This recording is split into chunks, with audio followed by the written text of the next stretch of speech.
And we are live. Welcome back to the next installment of the Mecha Banter, your favorite Tuesday morning chat for all things footy, St. Louis, you name it. It's your host this week, Young Hoove, tapping in. Happy to be here. Not often do I get to see wins, so when I do, it's just really exciting for me. I think this is the first kit I've worn of my team on the pod this year, maybe. So yeah, vibes are great over here. We'll go ahead and check in with the boys. Hafey, how we doing? I feel like I'm only here so I don't get fined type of vibes. Also, Friday games suck for just like if you win, they're great. If you lose, they're not. if you win, you're great, but if you lose them, they just absolutely ruin the rest of the weekend. I did watch a lot of footy this weekend. Got a lot of hate watching in after the Friday performance from Chelsea. But not happy to be here, only here because I have to be. Twitter is unbelievable right now. The Chelsea fan base is going nuts. I'll obviously get into that when we talk about them. But as always, you can find me on Twitter at Hate4. Pumped to talk a little bit about St. Louis City. Hopefully they can brighten my match week, baby. Couple of weekends. But pumped to be here, boys. Yeah, glad to have you. Drinking, so cheers. Hey, the boys are having a cocktail this evening. To bring the vibes back up, Winks, what's up, my man? Nice to see you. What's going on? Woo. Yeah, it was a whirlwind of a 6:30 a.m. game that I did not watch. Before we get started, our main man and usual host of this podcast did get married on Valentine's Day on Friday, so I want to shout out Henry and Paige on an amazing wedding. I know we were all there and tossing them back, dancing, and it was an incredible time. So congratulations to them. They're currently on their honeymoon in a much warmer place than the current 15-degree St. Louis weather. Probably, on the beach having cocktails and just having a great time. So congrats to them. We love you guys. Hen, can't wait to have you back next week. But, you kind of lucked out missing on talking about this weekend's game. All to say, great weekend, getting 3 points from a very, very competitive, tough Leicester side, despite our injury-ridden club. So I'm stoked to be here, still being in the title race, and happy to have a drink with you guys this time. I feel like we need to make that a more regular thing, having a drink while we do this. I feel like it takes the edge off a little bit for Definitely. some of us. I like to think Mondays are my good boy days. So we could just throw that out the window though. I'd hang out and you do this anytime. Can confirm Henry is in fact having a cocktail on the beach. So again, many congratulations to him. We all had a fantastic time, like you said. Rounding it out though, Dobes, welcome back. Always happy to have you. How we doing? I'll say it just because Hen got married. It's a great week to be a Manchester United fan, even though I don't believe it. I'll admit, I fully am only here because Henry's not here. One of us had to be on here to own it. So I'm here. It's your boy Dobes. I don't know, fellas. The misery just continues week in and week out right now. Hey, you said Twitter is a bad place, but my brother, you have no idea. Yeah. Like, you don't even, when I was sitting there, I sent it to Hoove. It was like Anthony has more goals in the month of February than the entire Manchester United team. I was about to say, does that make it sting even more seeing his success? Freedom, baby. It doesn't make it sting because, like, if he can do it in La Liga, then like I could do it in La Liga. But it's also one of those that we need him to score. Do you think that's the case, or do you think it's like it's just impossible to do it at United? I truthfully think that Betis as a team is just overall more technically gifted than our entire roster is right now, just in terms of the way they play and they're more structured. So I do think he's a benefit of that success, and I also think it's a combo of the league is just not as good. But the more he scores, the more money we get for him. So he's currently 3 goals in 4 matches, 3 man-of-the-match performances. So I guess, you know what? There's my positive for the weekend. Anthony's balling. Yeah, who would have thought? Who would have thought that would have been your positive out of everything? On so many different levels, frankly. Who would have thought? Well, before we jump into the Premier League weekend, it's match week, boys. Dobes mentioned it. We have Colorado at home this coming Saturday. I, for one, am buzzing. I feel like it's Christmas Yep. again. Yep. Like it's one of those situations where genuinely no clue how the season's going to go at all. I don't even know what we're going to look like lining up the first game. Like I have zero expectations other than to make the playoffs. So I feel like I'm in a good spot to just, soak this up. I'm excited to see how Olaf is gonna to field the first, starting 11. I may not remember much of the tactics or what's gonna happen on the field, but you can bet I'm gonna be there and be obnoxious. So, yeah, what are your guys' thoughts? What are we excited to see on Saturday? I'm pumped to be there. It was one of those. I got off house arrest. Got permission today that I'm allowed to go to the game. My beverages will be probably I'll have a shooting count there, fellas. I'll be on a minutes restriction in terms of how much fun I can have, but I'll be there. And truthfully, I think it's one of those like who you said. It's very much like I don't know what to expect. Like looking at the preseason games, I watched all three that we could watch, and there was some good, some bad, some kind of in between. So I think it's kind of one of those. It's like let's just enjoy the vibes of like having them back. I also just like I have it so ingrained in my brain that like city games are like warm and sunny and enjoyable in the summer. I just completely forgot it's gonna be like 10 degrees on Saturday night. So It's bringing back like the memories of when we went to that Leverkusen yeah, game. 100%, Oh, which was 100%. so cool, but it It was was so so miserable. Yeah. That was terrible. Yeah, I think for me the biggest thing was that throughout those three preseason games, I only got to watch two of them live, um, and then didn't get to watch the third. But what I saw in those two was a lot of squad rotation. I think we all kind of have a decent idea of what the starting lineup's going to be, but we didn't get to see that entire group play together for a full 90 minutes, and that worries me just a little bit because I want there to be.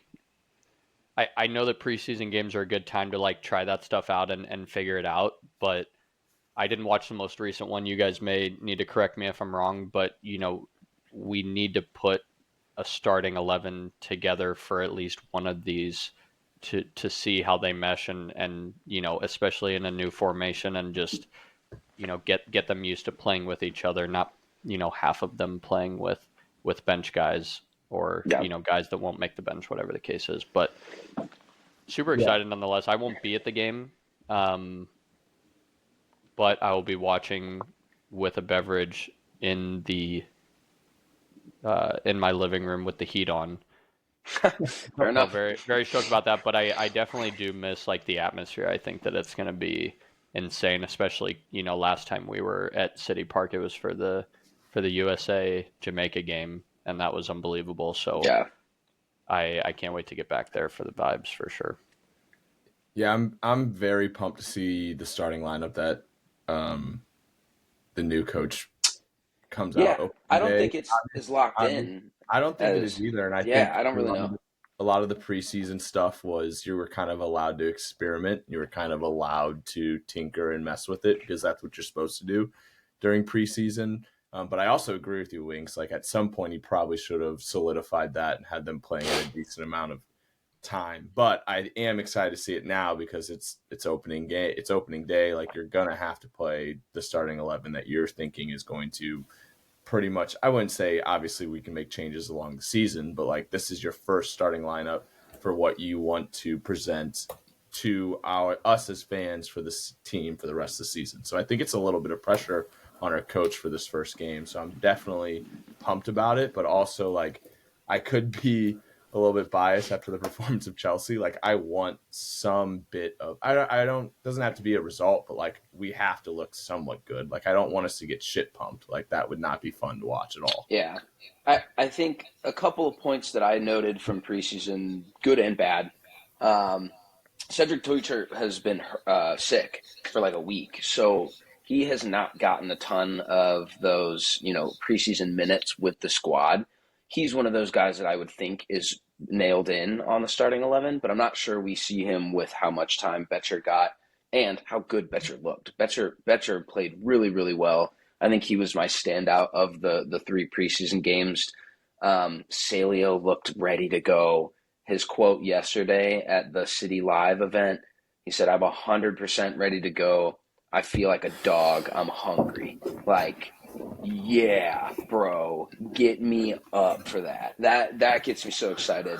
That Yeah, didn't get you more excited. That didn't get you more excited than Edward Lewin's quote. Edward Lewin calling himself the best soccer player of all time. Yeah, I think we got Never, sent-held on that one. Yeah, maybe AI. maybe AI that one. But one of my negative pieces from preseason was how much I saw Kyle Hebert at left wing Hebert, I back. knew you were going there. I knew both sides of Both wing back. sides. He played right wing back, and left wing back. I saw way. I knew you were going to say that too. on the wing, bro. I knew it. We're Hebert guys on this podcast. Boom, right? We love Hebert. He's not a wing back in a forward and backs, attacking sense. Like, this is a perfect Tottenham role. And I'm so excited to see Tottenham. I think he's another one of the nailed-on starters. I'm so excited to see him because I think he has that ability forward and back. Okay, solid defensively, good going forward as a defender. This Wallum guy has looked solid, too, in the minutes he's gotten. I think he was playing left wing back as well. He can maybe rotate and do a 6. I'm seeing, Watts has been playing in a double pivot with Lewin. There's a lot of things that I think are pretty nailed on. Lewin, Klaus, Totland, Willem, Kessler's going to be starting. Berkey's going to be starting. That's 6 or 7 guys that I think are easy. The rest is really where the filtering in will come. But I do think, too, of the 3 years that we've been a club, this is the deepest team we've ever had. Like, in terms of availability and talent, we're gone with the Nerwinskis and the Nelsons of the world. And now we've got a Canadian international at, a backup center back, backup left wing back, hopefully not. So we're seeing good quality players that, ideally, we talk about this a lot with our Premier League teams. We want competition in the squad. That's how you get better. That's how you sharpen, the team gets sharp through the year. Guys are jostling for position and playing time. So I think we've got that more than we've had the last 2 years, and that's just exciting to me. I really think it's that I don't want to do maybe these ties will come back and help us at the end of the year route that we went last year for so long. So I think it's a big thing is just starting on the right foot to build momentum within the fan base. Like, if Olaf can get us behind him early, I think that's key for any new manager, like, no matter where you're at. So yeah, I mean, I'm just buzzing to have hopefully an outlet from United. I also not like.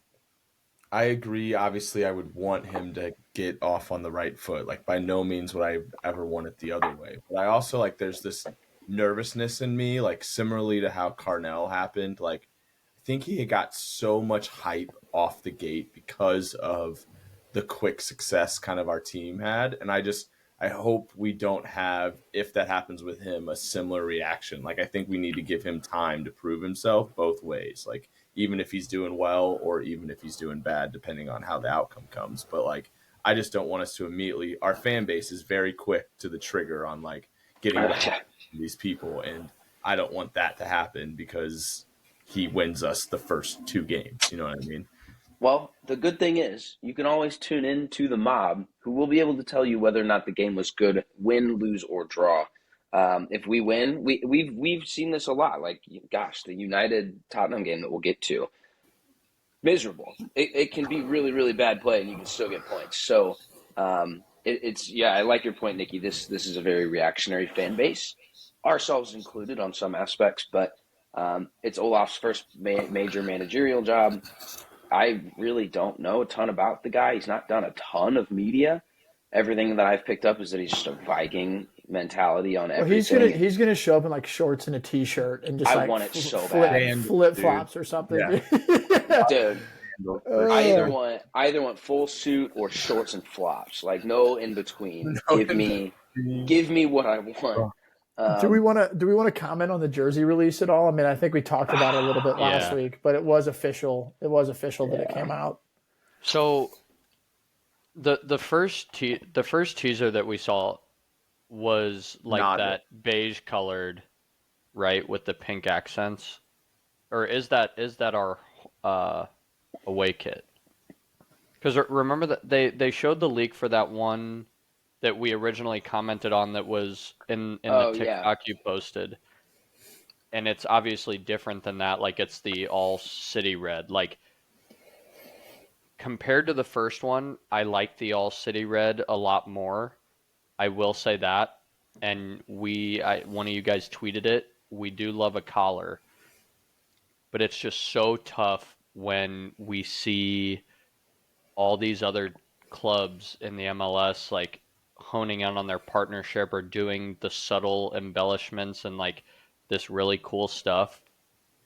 It makes it so hard to like what we have because our team colors are unique. Like our city red is a unique color, goes really well with the navy and that yellow that they sprinkled into the OG Agreed. uniforms. Like Agreed. there was a lot of opportunity, and maybe it's like the creative side in me like overanalyzing stuff. Maybe they'll look good on the field. We don't know that yet until next weekend. But St. Louis is a very like creative city in itself. Like I know that several sports teams have done collaborations with like local artists, or not necessarily like an off-white like we saw um, Yeah. AC Milan debut their off-white collab over the weekend. But there was a lot of opportunity to both like bring the city into it a little bit more. That I feel like it was just a like a I don't know, like a cookie cutter sort of Yeah. like it's Yeah, but I Adidas new also design for this polo style, and they just put our colors on it, slapped our sponsors, and then team badge onto it. Like I feel like there was a lot of opportunity to make it Yeah. better than it was. I also think there's like an era, and I'm not disagreeing with you, Winks. I'm just playing devil's advocate on this one. Like I also think there's an era of like St. Louis, especially and you guys can correct me if I'm wrong, but like the culture of St. Louis soccer has always been like gritty, hardcore, balls to the wall, and I think there's this little bit of like simplicity and like wearing the black cleats, not the flashy ones in St. Louis, and that's kind of what I get with this one, where it's like it's a collar, it's simple, it's like we're going to work hard and it's going to get performances out of it. That's kind of what I get a little bit. Obviously, I think you are correct. Like there's definitely more room to add better things on there, and other clubs did a great job with that. But I also think there's like a little bit of like blue collar culture in it as well that I kind of like. I think it's the I don't know. I think the touches are kind of they're very subtle. Like if you guys listen to the announcement, like the sash to represent sort of the 1950 World Cup team that had 5 St. Louis guys on it. You can kind of see that how they have the sash here, and the fact they brought Ty Kehoe in to do sort of the announcement is cool. I don't know if you guys listened to. I listened to Matt Baker. He had like a 20-minute little YouTube kind of video that was kind of the roundup of the entire announcement. And he talked to Matt Seabeck, who's part of sort of the whole design team, the stadium ops, and all of that. And he said that this took 2 years to design, which for me is like this is like you put this into Canva and you toss the city logo on the jersey and you have this jersey. I don't know. I will say it looks better on the players than I think it does just like hanging. But at the same time, it's just more so the like I don't know. I wish there would have been some aspect of the navy or some aspect of the yellow. We're just bringing some more of the accent colors that they've used in the past. I don't know. It's kind of one of those. It's tough to continue to be the critics to say I hate it. It's not personally my favorite, but I do understand how there are those people that do enjoy it a little bit. Yeah, Yeah. and Nikki, I like your point about simplicity and kind of going back to the roots, but I feel like it's still we've seen really really calm kits look incredible, like just 100%. classy. Like this there's nothing special about this Tottenham Yeah, kit. like if this was white, it would be a million times better. It would be gorgeous, but like the I personally maroon, hate the one you have on, but right? You probably should, yeah. But the maroon accent makes no sense. We've not had that in our color wheel of historical value that yeah, they, make that navy, and right, I think that right. makes this kit look fire. I think it's way better, and I agree. I will say we trashed it so hard on the first leak site, it looks better than the leak that we originally were speculating on. And I think it's going to look fine on the field. I think, honestly, I'm okay with it more than the OG kit. The OG kit just had too many things going on for me. I'm definitely more of the simple style, too. The pinstripe is still my favorite. I love that The one first so away much. kits, I thought, you want to talk about Beautiful. classy Beautiful. and minute detail, and those were great, dude. Those were great. And I think that this is what they were going to try, that feeling that kit gave us, they were trying to go back to. You're going to tell me there is not the perfect opportunity with the Purina logo to give me some checks? Like, come on now. Right. Dude, a checkered kit come would on be now. insane. Like, I also want to like acknowledge that Adidas is the kit sponsor, so we're gonna have these 3 stripes on either side on every kit.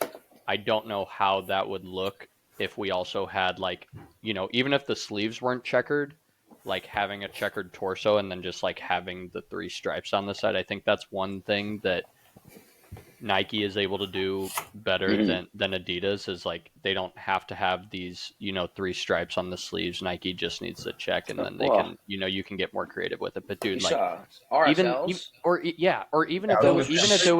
it was like a more plain top, and then you give them like checkered socks, like Arsenal did that one year when they did that like this blue and that like electric yellow gold color, like those were out there, but for the sake of us having a better color combo than that Arsenal kit was, like the checkered would be so sick. And who's to say that's not to come at some point?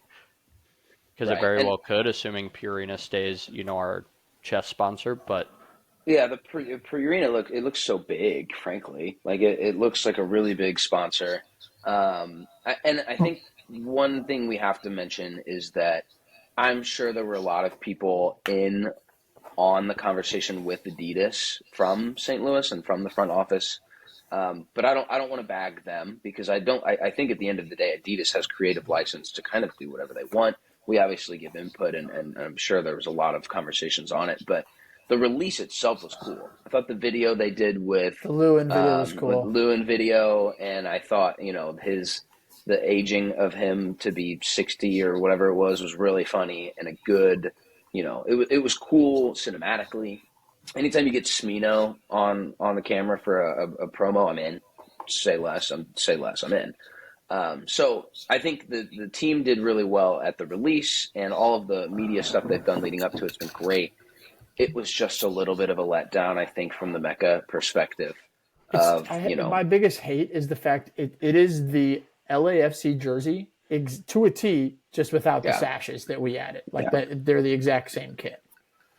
Yeah, and that just goes to show, where Adidas's priorities are. Like they're not even, it's not even just MLS. They've just been a letdown across the globe. So, whatever. We'll have 2 years. We'll get a new away kit next year. Our away kits have been good. I think they've been the better 2 kits of the 2 that we've had so far.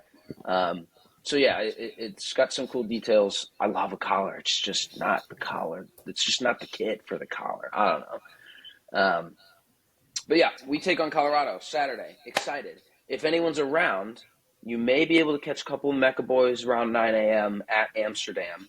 We may be doing some cool stuff at Amsterdam with some other guys, but without confirmation. I will not confirm it here on the pod. So, but keep your eyes out for us. We'll probably be there. Moving into the Premier League weekend, we're just going to have to start with the first game that was Friday. And unfortunately, you have to go the rest of your weekend when you lose those Friday games. So, Nikki, it was a tough 3-0 loss to Brighton. As he pops it, I love it. What happened? What happened? Boy, do I have a lot. If we're talking about the game itself, we were shit. Like, absolute shit. There's not really many bright spots in the performance. Usually Cole Palmer's the one who's at least giving me some bit of bright spot, but I don't even think he looked that good in this game. Brighton, every time they had us on the counter, were pretty much looking like they were going to score. and I sound like a broken record time and time again, but I think it has so much to do with the mentality and the youthfulness of this squad. It showed again. We had no heart out there from the moment Matoma scored that goal.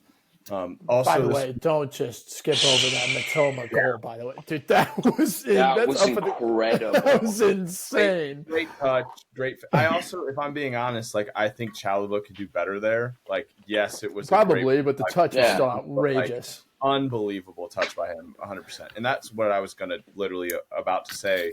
One thing about this performance that really hurts me is I'm a defender, and all three of their goals were faults from our center backs. And I think that like their reactions to the goals really upset me because they were pretty much blaming every single time that the goal would go in. Colwell blaming the referee for not calling a foul, Chalobah blaming Colwell for not marking up. Like, there's just a couple of things that happened that I was just not happy with at all. And I'll continue to say I think we need another center back. Yes, I was super pumped about Chalobah. Yes, I think what he did and like the way we treated him was awful, but by no means did I ever think he was our answer. Like, I don't think he's like this world-class center back that was going to come in and completely change our defense. It was more of a, we have really no one else, and I'm happy he had the character enough to come back and join us when we needed him. But played really well at Palace too. So like, yes, and he did, but he's just, and I think Colwell as well has not been performing at the level that I think he could. Obviously, I rated him really highly before, but he's just had a lot of mistakes. And like I said before, the mentality part is the thing that really gets me. He's not having ownership whatsoever. You can see it on the field. Like, the way they're reacting, they looked like whiny kids. I did not like it whatsoever. You got to know in the level of football that these guys are playing. You just have to assume Matoma's bringing that ball down. Like, I think you're right. I think he could have done better, but it was so impressive that he just got turned around, and as soon as he cut in, it was over. And even after he scores that, like, yes, let's say great goal, but like the reaction we had after that was awful, like so bad. Nani getting injured doesn't help anything. By no means do I think he's been world class or great at all. Like, I don't think he's been good by any means. So like him getting injured obviously sucks for depth, but like I don't think he was a loss by any means in the game. Sancho didn't play that well. I never thought I'd say this, but like we almost missed Jackson. Like, can't believe I'm saying that out loud, and that like hurts me to even say that. Like, well, there's been a lot of pundits that have been talking about, like, if you're Chelsea and fans are saying you miss Nico Jackson, and you guys know, coming from me, who's been dogging that man since he's joined our club, like. I can't believe I'm saying that, but it's true. Like we have no creativity going forward. We play it around the back. That's all we fucking do. No one's moving, and Kunku might get one touch that he lays it back off, and then we turn the ball over. We're on a counter, and guess what? Brighton scoring 3. Like, so you're telling me that there's not other teams out there that aren't going to. So yeah, I think. Why didn't Sanchez start? That's another thing. Our goalie situation is hilarious. And I thought that Sanchez was bad, and then this. I know. I thought this Jorgensen dude was decent, frankly. Like, I thought he was better than Sanchez. I think it's just funny that what's his name said like 3 weeks ago he was back in his goal. Like, oh yeah, dude. I will say one thing. Definitely something that I've seen is that Nico Jackson does have decent hold-up play. I think that's one of the strengths of his game, and you definitely, and Kunku's just not that guy.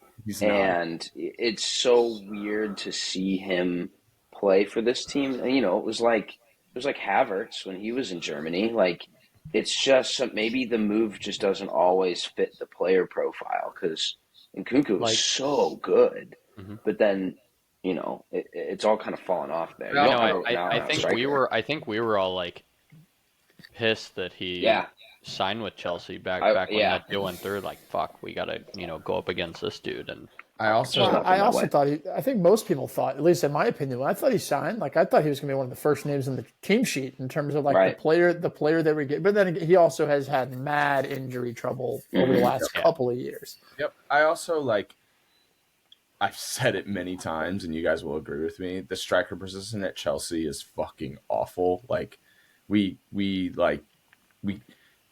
unfortunately play similar to City in the build-up, where we're so much swinging it around and then crossing the ball in over the top. And if you don't fit that profile, you're not going to find good form in us right now. Like, Nkunku is not playing our 10 role, which is where Cole is obviously going to play and get the ball more. But, like, for us right now, the striker role sucks. And, like, that's why it's almost like Nico Jackson's a perfect position or perfect player for us right now, because he just works his ass off and sometimes he'll get on the end of those. And, like, that's kind of, I'm not even saying that I enjoy that. Like, I don't think that's the right way we should be playing. Like, that's how we have been doing it. And the striker position is just, like, so dead at Chelsea right now. And Nkunku just fell right into that. And I kind of feel bad, because he should be probably playing a number 10 role instead of a striker role.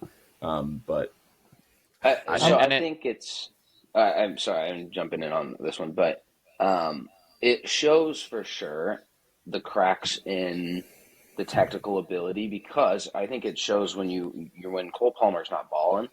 Like, there's issues with the squad in general. Like, you said from the jump you were going to let in goals. I will credit you with that from the very beginning. But scoring them wasn't an issue, because Cole Palmer had 20-something last year. But his last goal was against Bournemouth, January 14th, 2-2 draw. And since then, you've lost 4 of 5. So, like, and he hasn't scored. So when he's not scoring, where's your production? Yep. And I also, like, I know it's annoying with all the signings that we just made, but I also think our sporting director and our board did not do good with the people that we loaned out. Like, I think there's certain players that I was getting ready to compliment. A Chelsea player, and Renato Viega as 4-0. He did not play as well as people are portraying. He is mistakes for Juve. They have won their last 4 games after being very suspect, and they just shut out arguably one of the best teams in Serie A. Yes, but did you watch those? I watched the whole game. Yeah, I watched the whole game. So many brutal mistakes that he had to recover for. I'm still not bought into Vega, and also, like, I've said it before, it's Italy. Like, that's a completely different league in my mind. I think you were right. You were onto something, though. Like, your guys' sporting decisions have been weird. Like, for like 8 to 10 months. Like, obviously it's great bringing in all these players. That's awesome. But then the first thing that Pablo Marasca had to deal with was 40 players in the dressing room. Yeah. I'll remember him, a couple years maybe. But it was the first thing that he there's like media comments of him like, we've got 40 guys in the dressing room. I've already told the guys that aren't going to be with the squad that they're not going to be with the squad. And, he had to clean up of like, a purchase overload with the squad. There's got to be some friction in any capacity with having that many guys and knowing that you're not going to play all the time.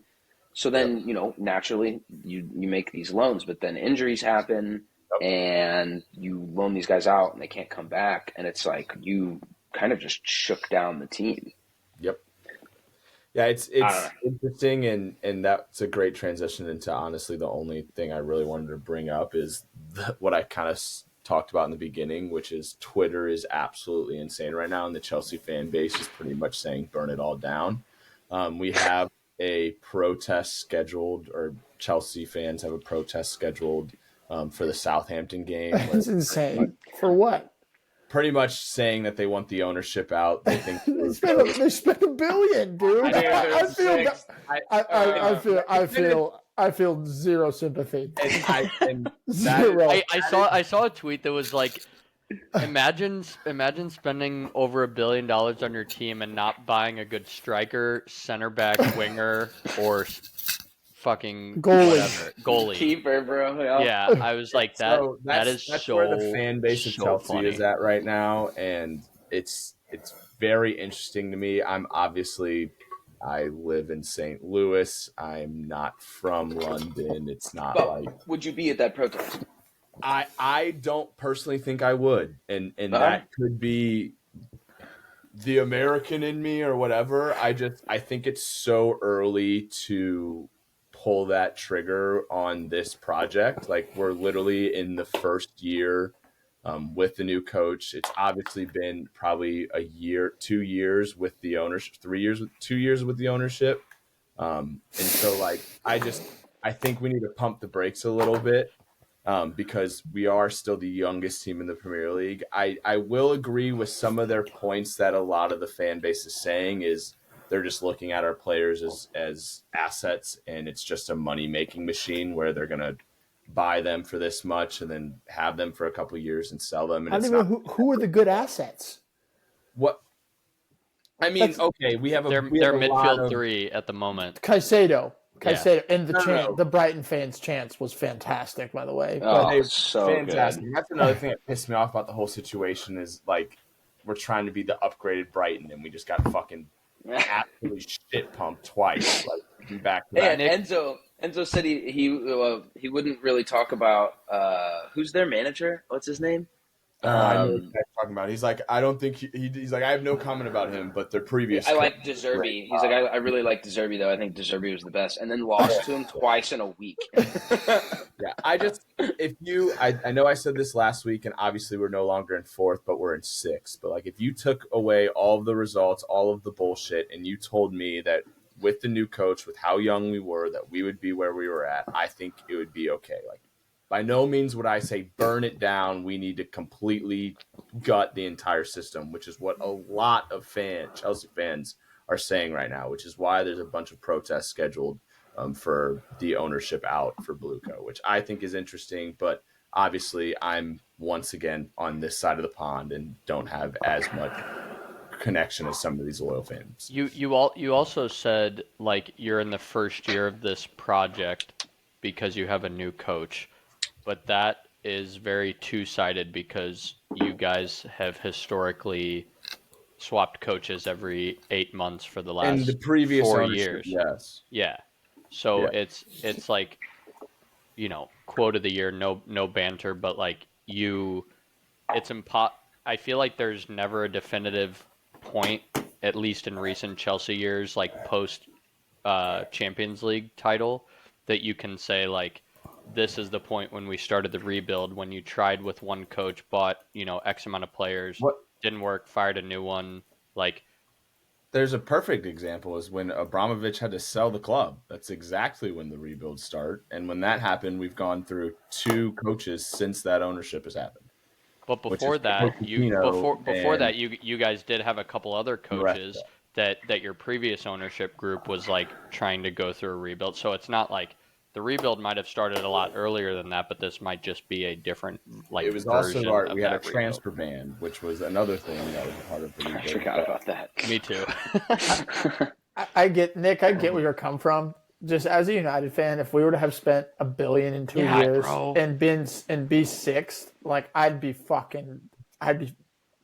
be leading the protest in St. Louis, Missouri. I'd be outside Amsterdam, just like chanting in Amsterdam. Would you not like? I will look at all these other clubs who are not spending money, and I almost am like, but you spent money, and besides Cole Palmer, there is like selling, and some of the people we're loaning we're making money off of, and some of these people, like, yes, I agree with you, like Enzo, Caicedo, Mudryk, we're not going to make money off of, but like Mark Guiu and some of these youngsters that are like 18 years old that we paid 20 million for are gonna go for 60 to 70 million. Why? If they play, why? And if they look good. I don't even think it's that crazy anymore. Like, you may have to just have 1 or 2 good games, and then you're gonna go for that price tag in the future. Like, wait a couple of years and wait till they develop a little bit and sell them. And that's what I think a lot of the protests are based on. Is they hate that style. Is all the fan bases does not want that. But looking at that right now, like if those guys that are, after a couple good games are their price tag is gonna raise that much, especially if it's like a center back or something, like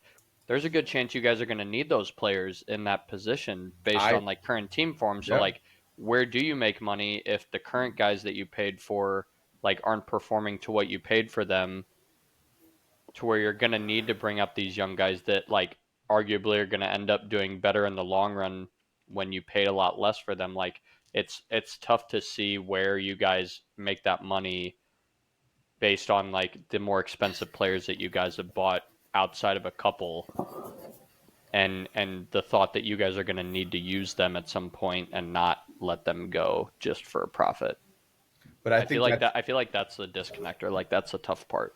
No, I agree, and I think that's why a lot of, like I said before, a lot of this protest is happening is because a lot of people think they're just doing exactly what you said, which is just recycling them, not really caring how they do on performances, just saying, "Oh, can I make $1 million on this deal off this player? Absolutely, let's go for it." I think Chelsea fans want to win now too. Yeah, like that's I love looking. The whole ethos of why you great. play is to win. It's not to buy players to make money to then sell them. It's buy players to help you win. 1 + 1 = 2, not 1 + 1 = 17. Yep. There's a bunch that's going into it, and like I said before, I'm learning a lot about the Chelsea fan base. I think I've been swayed. I think I would be at that protest too. I understand the sentiment since even in the 2 minutes of this conversation. But sliding on over to the other side of London, Arsenal with their big new amazing striker Mikel Merino. 2 goals, 3 points away at the ever so dangerous Leicester side. This may be the only compliment I ever give, but as a center back by heart, watching him score those goals, I was like, "Fuck yeah!" Watching a holding mid, one for the fucking defenders. Like that was the only time I was ever kind of "Oh damn, that's kind of sick for an Arsenal goal." I'll leave it at that. I'll never say that shit ever again. Yeah, I mean, I guess I was talking all this shit on us, being pissed about not signing a striker in January when, in all reality, he was just playing the 6 for us and playing the wrong fucking position. But no, yeah, the stable-minded Arsenal fan in me immediately went to a headspace of this was an isolated incident. Isn't the right word for it because it was a positive, not a negative, but an isolated incident. I don't imagine that will hold up against anybody on the top half of the Premier League table.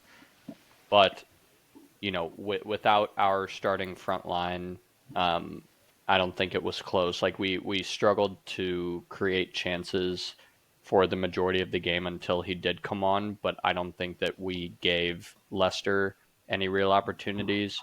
David Raya played exceptional as well. Nick, I just want to thank you again for your comment last week on whether or not, or your question on whether or not we should be looking at a new keeper in the summer when it's probably you guys that should be looking for a new starter and backup, apparently. But no, I think that, but I saw a lot on Twitter and Instagram about interviews that Mikel had where he had tossed around the idea of tossing, multiple defenders up top, whether it be Marino or Calafiori. And I'm glad that this time it worked out, and maybe it was just kind of like that random defender that isn't, striker minded to do something different and unpredictable that, defenders may not have expected to bag a couple. It does sound like Calafiori could get tossed up there too, which to me, if this game hadn't happened, I would have been more excited to see Calafiori up top than Mikel Merino, just because, we've seen him score a couple worldies for us this year, but he's that pacey, the most offensive defender that we have, I think. Definitely more technical. Yeah, by a pretty good amount. But the other thing is, in the back of my head, I hear this little voice screaming if he does get tossed up top, he's going to be just like Kai Havertz, because he did an interview earlier this year post-game after he scored one of these worldies, and he's like, yeah, I can't score the easy ones, but I can only score the difficult ones. And I'm like, you already got a guy that does that. I was like, well, we have a guy like that throughout the rest of the season. Yeah. But nonetheless, I think if he's getting in those positions as a striker and not as a left back, I have to imagine he finishes some of those easier chances better than Kai Havertz does. But dude, six is just an upside down 9. it At the is, end of the bro. day, It is. Yeah. There's a lot of similarities in the position. Yeah, when it's from if there's a guy on our team with like the body and ball control to do that hold up play that isn't meant to be a 9, right. like it's him and Declan Rice, and I do not want Declan Rice up top. Like, he's too valuable in the midfield. So maybe Mikel, like, I could see this being a scenario where we continue to start Trossard up top and then maybe like sub out Sterling on the left wing because we're paying a minimal amount. Bro, that was the worst performance I've ever seen in my entire life. We're paying a very minimal amount of his wages and salary, and I still think we got robbed somehow. I gotta pull this up. Griff texted me at 8:20 on after that game and said, if I ever have to wake up at 6:30 a.m. and watch Raheem Sterling play, I might stab my eyeballs out. I'm so happy you guys. I feel that. So moving forward, at the very least until Saka's back in a couple weeks, we start Sterling, Trossard, and Nwaneri up top. Then when we inevitably sub off Raheem Sterling, move Trossard to the left, move Marino up from the midfield to striker, and then sub on another midfielder, whether that's Urian Timber now that Ben White's back or whatever ends up happening. It's gonna be a clusterfuck until Saka comes back and Martinelli comes back in like 3 weeks or whatever it is. But dude, his movement on the goals are great. Yeah, like, it looks so natural. It looks slow, clunky, like Andy Carroll-esque, but I will say too, these games are, and not to give Arteta these are the games where you kind of prove how good of a manager you are, because it's not like Marino is like the instant going to start at the 9 at the weekend against West Ham. Like, this is, Griff and I were talking, like, do you play Odegaard as a false 9, slide Marino in, right? Then play Trossard out wide and start it when you know what I mean? There's just options. And at this point, it's just find results however you can. 100%. And I think thankfully, like, our run of games through April is like is a very favorable schedule. Like, we play West Ham this weekend, and then the game after them the following weekend is Nottingham Forest, which is the only one of like the next 5 games that I'm genuinely concerned about given our, the current state of injuries at the club. But, we play United, we play Chelsea, we play Fulham. And, I think that Nottingham is genuinely the only one that I'm nervous about. Especially what a world we're living in. By I know, the way. right? You just named United, Chelsea, and Nottingham. We've already gone to the Emirates and beat them, but no problem. Yeah, that's fine. Different tournament, different strokes. But Nottingham defensively is a mile and above the best defensive team that we're playing through April. And scoring goals all season, even though we're like 3rd in goals for in the league right now. For whatever reason, it just doesn't feel that way whatsoever. But knowing that they're one of the best defensive teams in the Prem right now, like that's the main one that worries me. So I agree, Dobes, that we're scrambling to just like get goals where we can, knowing that we're not going to give up a lot. And I'm thankful that we have 2 youngsters on the team, and Nwaneri that's like 5 man of the matches in his 8 starts at 17 years old, like baller. Lewis Skelly, also a baller. I feel like he's gaining more and more confidence as he continues to start, which our backline to begin with has been a good, confident, in your face backline. So I think that he fits in well. But again, like when Ben White comes back, most likely this weekend against West Ham, it's, it becomes that scenario that we kind of talked about last week. Like, do we put Timber on the left side and bring in Lewis Skelly as a sub, or do we use Timber as a holding midfield sub?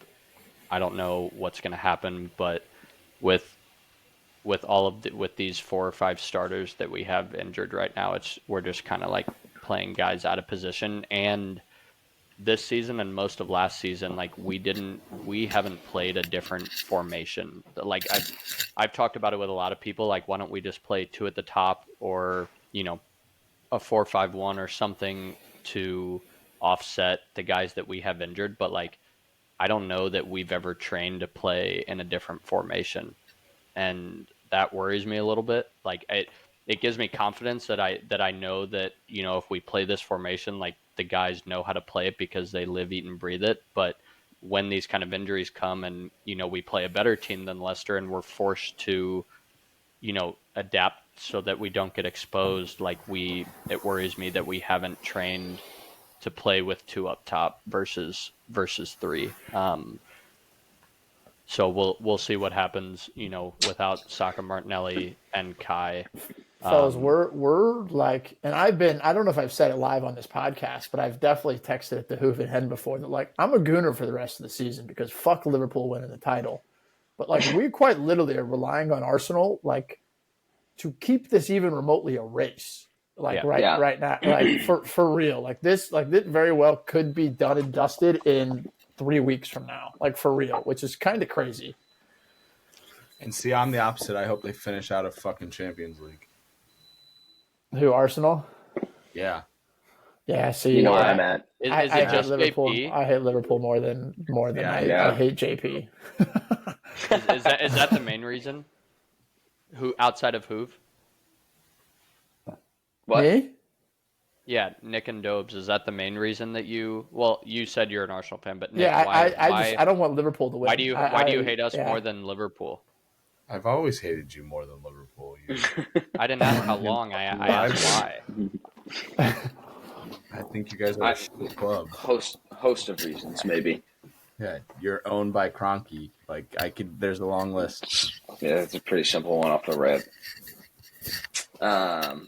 Well, good thing you guys bought 12 defenders, and you've got a lot of cover on that front. So if you don't let in any goals, maybe you keep it close for the rest of the season. Who knows? Sliding over to what was definitely supposed to be the match of the weekend. But what we got, gentlemen, was a U18, JV, St. Louis, Missouri high school soccer match. Dobes coaches Lafayette High School, and I think he's probably coached. I've seen that game. I've seen that game before. I've seen that game on repeat. Yeah. Repeat, and it came from high schoolers and not glorified or incredible professionals that get paid millions of dollars to do the job. So Tottenham takes down Man United 1-0 in North London. Man United has not beaten Tottenham since October of 2022. Some may call that a bogey team. Some may call that a fluke. I don't know what it was. But at the end of the day, 3 points for Tottenham is 3 points. And they had not won a home game in the league since November. So that was a pretty big one for who? That was a pretty big one for who? Nikki, what you got? Dope, say it with me. You're nothing special. We lose every week. I saw those and I was like, damn, them videos this whole weekend starts for me Saturday morning being in classes about how to take care of a baby, and I'm sitting there and I'm getting the updates on my phone of player injured, player sick, player injured, player sick, player injured, player.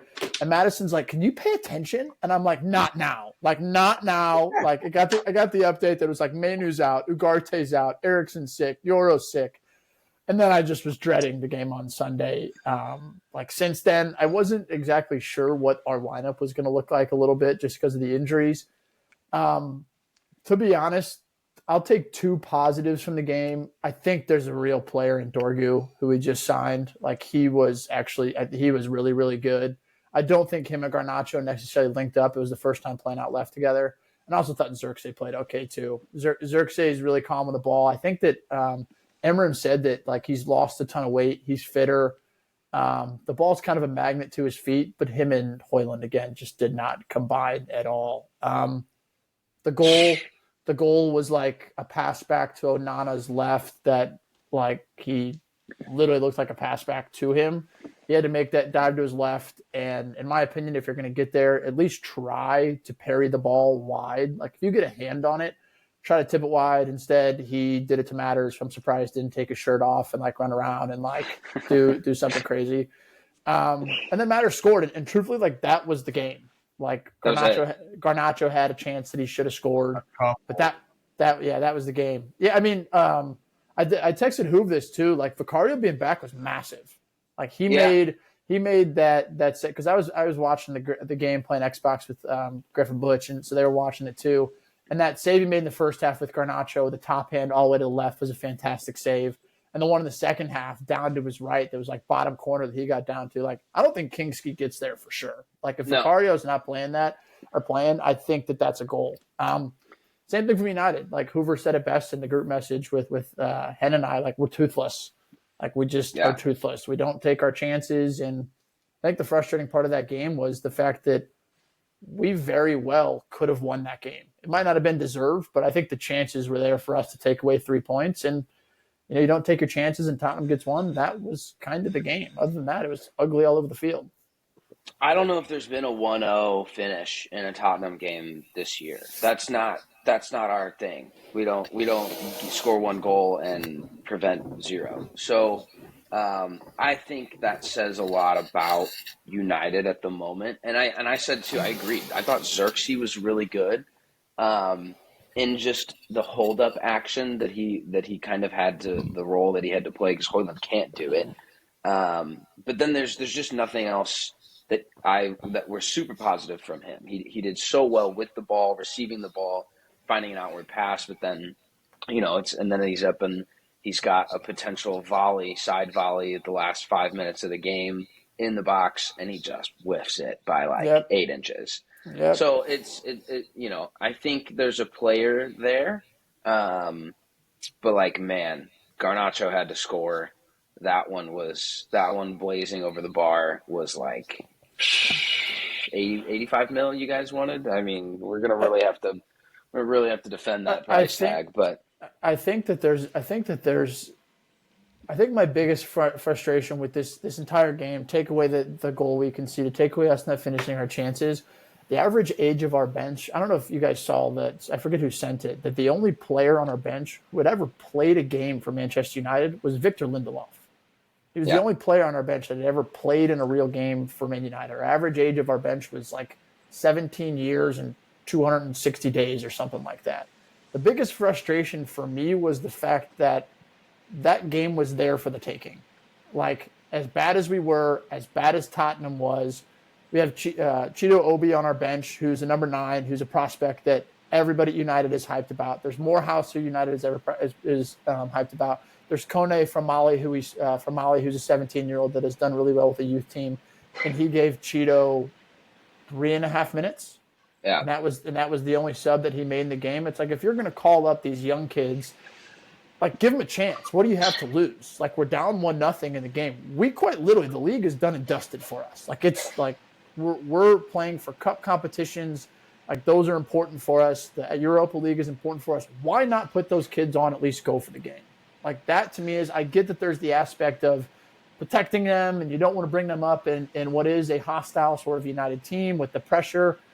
There's not a single fan in the world that if one of those kids would have come on and like been okay, it would have been like, dude, it's on you. Like, the team has been terrible for a while. It's the fact that he chose to whether he says protect them or whatever it may be, to me it's just like, fucking go for it, dude. Like, go for the fucking game. The game was there for the taking. Put the young kids on, change the game, slide Bruno Fernandes up, put Cheeto up top, and just see what happens. I thought that was mind blowing. Like, he didn't make a sub until the 88th minute, and it was for Casemiro, who was chase shadows for fucking 88 minutes. Literally chase shadows for 88 minutes.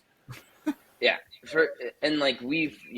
I have zero sympathy for any of your injury problems, but Ange did. Ange had to play Mikey more. You know what I mean? This kid's 17 years old, and yes, he did the whole protecting him thing too, but at some point, brother, if you're going to get first team minutes, you're just going to get thrown into the fire. And that is what it is. That's what solidifies and makes great professionals. But Marcus Rashford came in one of a worse situation, very similar. We had no forwards. And he scored in his first 2 games back to back. And Marcus Rashford became who Marcus Rashford was at United. Like, eventually, youth players don't exactly always come in under good circumstances. Like, you don't just all of a sudden, you're winning the league in your city and you can bring in Rico Lewis once every now and then. Not every team has that luxury. Eventually, you just got to give them a shot. And some of these kids 100% deserve a shot.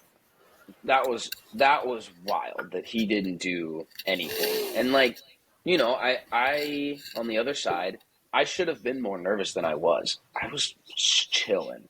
Like you guys had really good opportunities that definitely could have, maybe should have been a goal, at least one. But dude, for real, the whole time I was just kind of leaned back, hanging.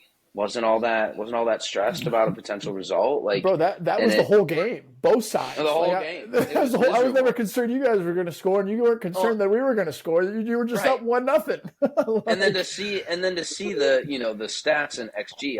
Obviously, XG is nothing, but I think Spurs could have put the game away first half. At least could have capitalized on one other positive attacking move. But 2.23 expected goals of 1.5. There were supposed to be goals in this game. I think that just shows both sides' inability and availability of player at the moment. I think Matthias Tell is a player, and I think we're going to get something there. He's also still 19. So, for him to just immediately slot in and be the striker against United in his first league game, that's a big ask on anybody. So, it was such a bad watch. And I mean, the only positive in it is that no one got hurt on my side, so that's cool. And you got 3 points. And, what do you try and do next week? You try and build on it. But, lads, it's Tottenham. So that's not how we could go to Ipswich and lose. So I'm enjoying this because I don't get to enjoy it very often. But, yeah, no, terrible, miserable watch. I mean, one of the worst I've seen. Most Spurs games are at least exciting. This one just wasn't exciting, dude. I don't have anything else. We can be done talking about it.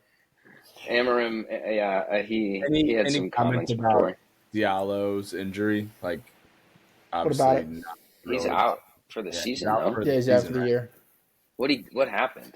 Amarim came out and said his cleat got stuck in the grass and ankle rolled.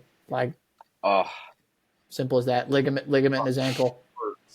Ligament in his ankle. That sucks. I mean, he's the player that I am over here. Man, I enjoyed watching him play for United. We have 3 attackers. We have Zirkzee, Højlund, and Garnacho. I don't know, fellas. The Paul Pogba rumors are just firing up. Defenders playing on offense, maybe. I will say, slab head up there. I did see something that we were I think we're 5th or something in terms of goals conceded, and then we're 19th in goals scored or something. So it's it's, and I don't know, man.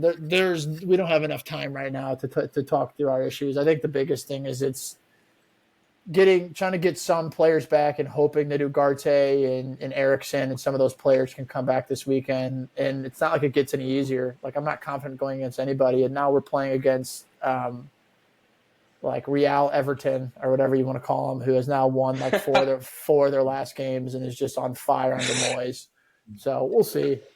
Do you have, and obviously you just named the you only have three attackers at the moment. And obviously I was talking about earlier with Chelsea, how I'm upset with some of the decisions our board made as far as loaning some of our players out. Are you obviously Anthony, is doing well now, but he wasn't doing well for you guys, but are you upset at all with any of the loan people you guys have sent out? Cause no. You're kind of needing them now. Okay. I'm more upset that they didn't. For me, that this season's a wash for Amarim. I more feel for Amarim than anything. In order for us to get a remotely anything back for Anthony in the summer, he had to go. He had to go. 3 man of the matches. Yeah. He's scoring 3 goals. Same thing with Rashford. If Rashford does end up wanting to leave, he was so fixated on this Barcelona move. All these big clubs were going to want him. It's just not true. He had to go wherever was going to take him in January with his wages in order for us to get money off him. So it's kind of like that double-edged sword of the fact those 2 players needed to leave in order for us to actually replace them with players that can help us now in the summer. If they didn't leave and Rashford stays and doesn't play, he's going to go for 25, maybe 30 million. Anthony would have gone for probably less. Like if we can get 25, 30 million for Anthony, if he scores or just keeps playing halfway decent in Spain, like Bettis is going to come spend 30 million for a player like him. Rashford's going to be pure profit too. So like Marcus looked lively for Villa this weekend. Great free kick, like extremely happy for him. If he keeps trending in that right direction, like we're actually going to be able to get some money for him. For me, the aspect of the fact is that Ineos and the Glazers did not back Amorim in January to like even go win the Europa League or the FA Cup. Like we're still in two competitions that directly lead to European football, and we got nobody. So it's more concern of that than letting those two players leave because they had to. Yeah, which also makes sense why now you're frustrated with like some of the youngsters. Yeah, not playing. that makes sense. It's insane. Like there's Why no would you one not? else. Dude, there's no one else. Like there's no one else. Like give them a chance. Like they're not going to come in the perfect scenario up 3-0. Like just play them.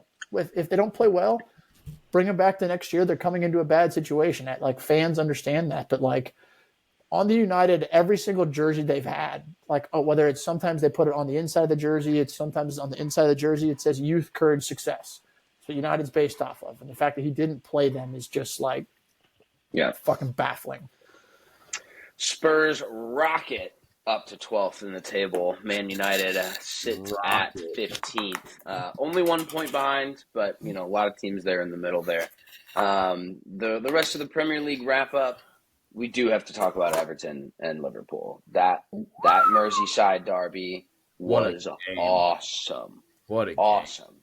The Spurs Twitter guy that I love, Billy, tweeted, here's Rio talking about things that we hate to see when really everyone loves to see them, is fans on the field, like celebrations after fights from the players, red cards for managers and players, and that was Curtis Jones at the end was loved it. Go for it. I love it. If you're going to stick up for it, go for it, dude. Yeah. I thought that was great. Tarkowski, banger. Bro, Peter Drury too, man. Peter Drury is unbelievable. Man, he's so good.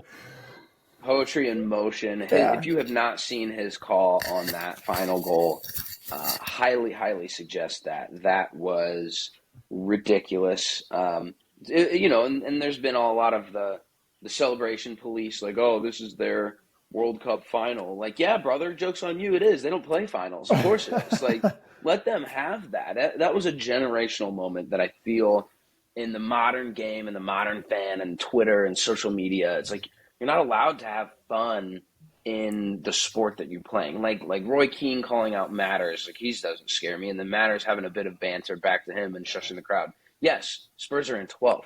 But none of this would be a thing if the modern media wasn't the way that it was. So I think it's so fun to watch things like that. Everton's a huge club at the end of the day. Like, for how bad they've been for the last 10 years, they're a big club. So they're moving into a new stadium. Stadium looks kind of cookie cutter to me, but that's personal opinion. So last major one at Merseyside. So good for them. Marmouche. I thought it was sick that Flan's dad got. I know he's out so supporter, cool. But just like as a fan of football, like you have to just be like I could hear it just from on the television. I can only imagine what it was sounding like when you're there. And yes, he might have not been the good receiving end of it, but like still being at that game, like that's pretty sick. But Butchie, he's going to listen to this tomorrow. Butchie has been saying the term game in hand for months now.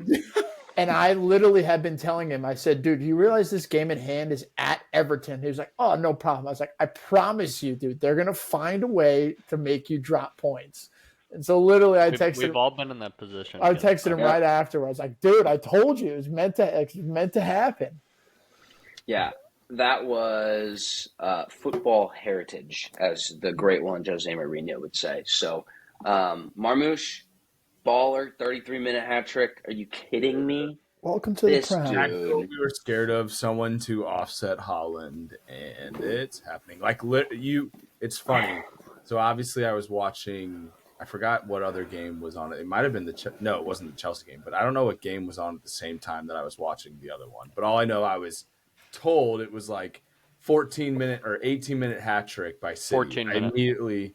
I immediately was like, oh, Haaland. And then like it went to halftime and showed the highlights and it was Marmoush. And I was like, oh my God, we are against a very informed Newcastle really team good Newcastle team. Like, yeah. if it was against an Ipswich or a Leicester or Wolves or whatever, like still sick, wouldn't have batted nearly as much of an eye as we are now, knowing that he did that against the Toons. So yeah.